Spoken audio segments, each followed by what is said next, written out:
के जाए के बा अब वो 7 दिन के अंदर जाए के बा।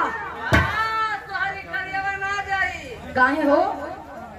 तोहर बजाई। अच्छा हमार बजाए हम कहे जा अमर रहका की बजाए। कौवा मार के गइले।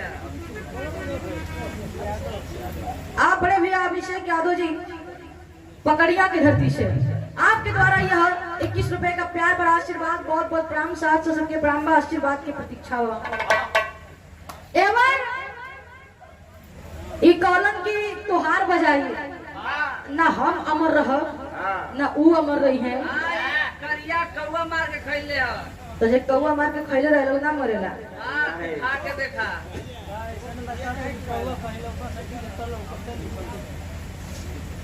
यही तो जीवन का सच्चाई है कि जो इस धरती पे आया है इस दुनिया में आया है एक न एक दिन उसको जाना ही है, चाहे वो कौनो दिन चल जाओ। आवे का समय तो निश्चित होला लेकिन जाए का समय निश्चित ना होला। कब वो चल जाए। आप परम आदरणीय श्री मणि यादव जी पकवाई नार की धरती से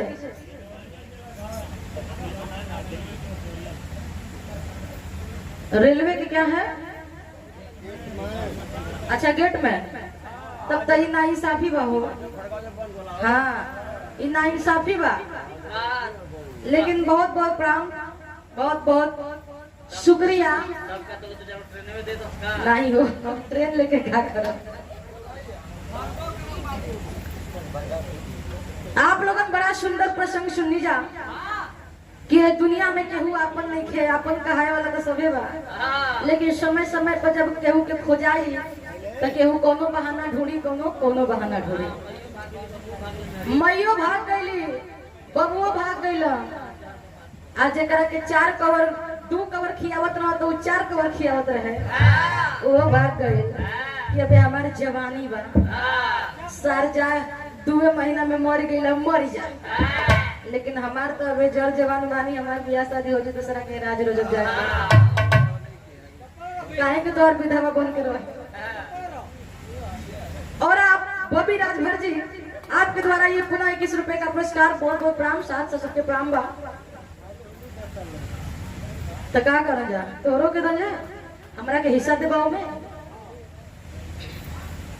तो आई यही से जुड़ा एक छोटा सा बहुत कम से कम समय में आप लोगन के बिरहा की ओर ले चलो थे।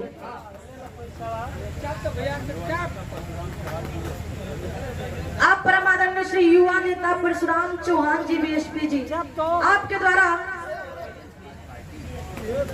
बहुजन समाज पार्टी से क्या बात है आपके द्वारा यह बार पुरस्कार यह पुनः 51 रुपए का प्यार भरा आशीर्वाद बहुत बहुत प्राण साथ से सबके प्राण बा।